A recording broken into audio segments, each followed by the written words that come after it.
So one thing I'd like, I guess, to go a little bit deeper on deflation first. I had Jeff Booth on the show. If you're familiar with his book, The Price of Tomorrow. I don't know if you've heard of it. He's making the argument that the entire purpose of the economic system is to create price deflation, actually, right? This would be people trading with one another to solve problems more intelligently, Absolutely. cheaply, quickly, that you would expect the price of chairs, for instance, as we get smarter at making them, that should Yep. decline over time. And That's that it capitalism's secret, right? exactly. Mass Yes. production, lower the unit cost of production to the point that it's Yes. available to a widespread marketplace. To me, Yes. I know that's deflation because its price is falling, but it's not monetary deflation. That's Okay. productive deflation. Okay. I think the best example, the most intuitive example to most people is technology, right? Mhm. Because you don't have to go back that far. What a decent computer used to cost you an arm and a leg, where nowadays they give them away for free almost. Right. The smartphones, for example, Yes. used to cost a lot. Nowadays, you just sign up for a wireless plan and they're giving them to you. That's productive deflation, which is the secret behind capitalism's efficient combining of the factors of production, along with sufficient money to make it all work. Right. So we do have to distinguish between that productive deflation, which is good, and this monetary deflation, which historically speaking is universally bad. Okay. There we go. So that helps clarify.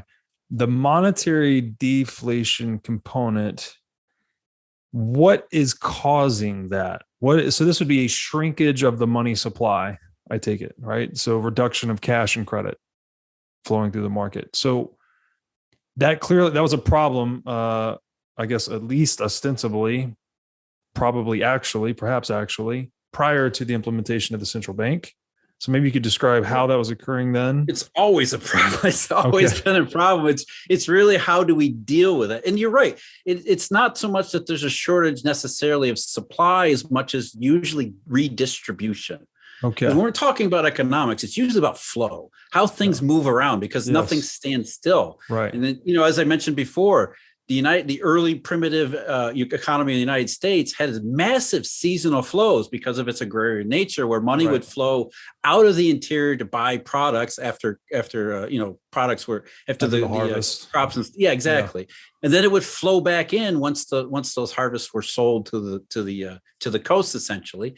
And the whole point of the banking system was to the private banking system, especially in between the second bank of the United States and the Federal Reserve, was to try to manage these flows so that it doesn't become a massive problem. Of course, it did. And that's why you always see bank panics happening in the fall, because that's when money doesn't flow, or that's when money flows are the heaviest. And it leaves a lot of places outside of that flow that can turn into bigger problems. So it's really about, we talk about money supply, but in a lot of ways, it's more about distribution, because money tends to pool, and then we have to try to get it to not pool. How do we get it out of certain hands and moving around the rest of the place that it's needed? And that's kind of what the central bank was supposed to be for, was to say, okay, private banks in the East were hoarding cash because they, became risk averse, usually for legitimate reasons.